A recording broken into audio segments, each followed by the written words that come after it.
பெருந்துயரம் தொடர்பான சம்பவத்தில் தவிக தலைவர் விஜய்க்கு சிபிஐ மீண்டும் சம்மன் அனுப்பியிருக்கிறது. அது தொடர்பான அண்மை செய்தியை பார்த்து வருகிறோம். விஜய் பிரச்சாரத்தின் போது ஏற்பட்ட கூட்ட நெரிசலில் சிக்கி 41 பேர் உயிரிழந்த துயர சம்பவத்தில் தவிக தலைவர் விஜய்க்கு சிபிஐ மீண்டும் சம்மன் அனுப்பியிருக்கிறது. வரும் 10ஆம் தேதி விசாரணைக்கு ஆஜராக வேண்டும் என்று தமிழக வெற்றிக் கழக தலைவர் விஜய்க்கு சிபிஐ மீண்டும் சம்மன் அனுப்பியிருக்கிறது.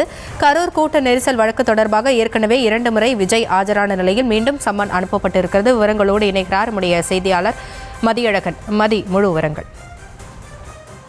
கடந்த ஆண்டு செப்டம்பர் மாதம் 27ஆம் தேதி கரூரில் நடைபெற்ற தாவேகா மக்கள் சந்திப்பு நிகழ்ச்சியில் ஏற்பட்ட கூட்ட நெரிசலில் சிக்கி 41 பேர் உயிரிழந்தனர். இந்த சம்பவம் தொடர்பான வழக்கினுடைய விசாரணையை சிபிஐக்கு மாற்றி உச்சநீதிமன்றம் உத்தரவிட்டது. இதன் அடிப்படையில் சிபிஐ இந்த வழக்கினுடைய விசாரணையை நடத்தி வரக்கூடிய நிலையில் இந்த சம்பவம் தொடர்பான விசாரணைக்கு தாவேகா நிர்வாகிகள், கரூர் மாவட்ட நிர்வாகத்தினர், அதாவது எஸ்பி, மாவட்ட ஆட்சியர் உள்ளிட்டோர் ஆஜராகி இருந்தார்கள். அதே போல முக்கிய காவல்துறை அதிகாரிகளும் ஆஜராகி இருந்தனர். இந்த நிலையில் இது தொடர்பாக விஜயிடம் ஏற்கனவே 2 முறை விசாரணையானது நடத்தப்பட்டது.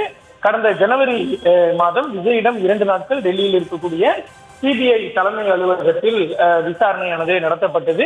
இந்த நிலையில் மீண்டும் தேவைப்பட்டால் விஜய் விசாரணைக்கு அழைக்கப்படுவார் என சிபிஐ தரப்பில் தெரிவிக்கப்பட்டிருந்த நிலையில் நாளைய தினம் ஆஜராக வேண்டும் என விஜய்க்கு சம்மன் அனுப்பப்பட்டுள்ளதாக தற்பொழுது தகவல்கள் வெளியாகி இருக்கின்றன.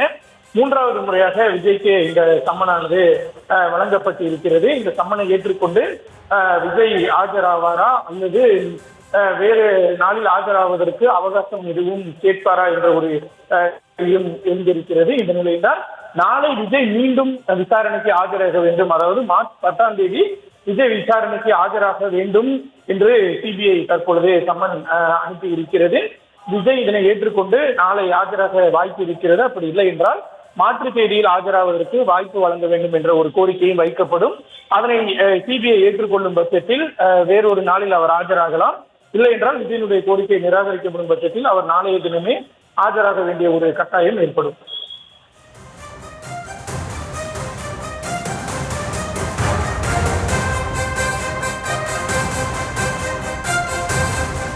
அதே போல இதற்கு முன் 2 முறை சிபிஐயிடம் ஆஜராகியிருக்கிறார் விஜய். அவரிடம் அப்பொழுது 2 முறை என்னென்ன கேள்விகள் கேட்கப்பட்டது? ஏன்னா 2 முறையுமே 6 மணி நேரத்திற்கு மேல சிபிஐ விசாரணை தொடர்ந்தது. அது பற்றிய உங்களுடைய விவரங்கள். கடந்த 2 முறையுமே விஜயிடம் காலை 11 மணி அளவில் தொடங்கி மாலை 4-5 மணி வரை விசாரணை நடைபெற்றது. அதில் பல்வேறு கேள்விகள் எழுப்பப்பட்டன. குறிப்பாக இந்த விவகாரத்தில் விஜய் மீதும் தாவேகா மீதும் முன்வைக்கக்கூடிய குற்றச்சாட்டுகள் என்பது விஜய் தெரிவித்த நேரத்திற்கு வரவில்லை, 7 மணி நேரம் தாமதமாக தான் கரூருக்கு வந்தார் என்ற ஒரு குற்றச்சாட்டு முன்வைக்கப்பட்டது. அதே போல அங்கு போதுமான ஏற்பாடுகளை தாவேகா செய்யவில்லை, அதாவது வந்தவர்களுக்கு குடிநீர் உள்ளிட்ட ஏற்பாடுகளை தாவேகாவினர் செய்யவில்லை என்ற ஒரு குற்றச்சாட்டு இருக்கிறது. அதே போல கூட்டம் எவ்வளவு வரும் என்பதை கணித்து சரியாக சொல்லவில்லை என்ற ஒரு குற்றச்சாட்டும் முன்வைக்கப்பட்டது. இது தொடர்பான கேள்விகள் தான் விஜயிடம் கேட்கப்பட்டதாக தகவல்கள் நமக்கு தெரிவித்திருந்தன.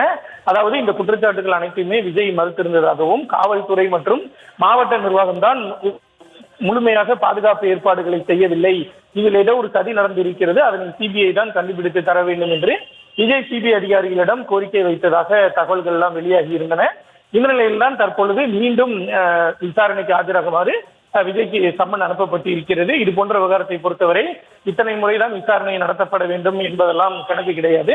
அவர்களுக்கு அந்த சந்தேகம் தெரிய வேண்டும், அல்லது அவர்கள் அளிக்கக்கூடிய, அதாவது யாரை விசாரணைக்கு அளிக்கிறார்களோ அவர்கள் தெரிவிக்கக்கூடிய பதிலில் திருப்தி இல்லை என்று சிபிஐ அதிகாரிகள் நினைக்கும் பட்சத்தில் சம்பந்தப்பட்ட நபரை எத்தனை முறை வேண்டுமானாலும் விசாரணைக்கு அழைப்பதற்கு அவர்களுக்கு முழு உரிமை இருக்கிறது.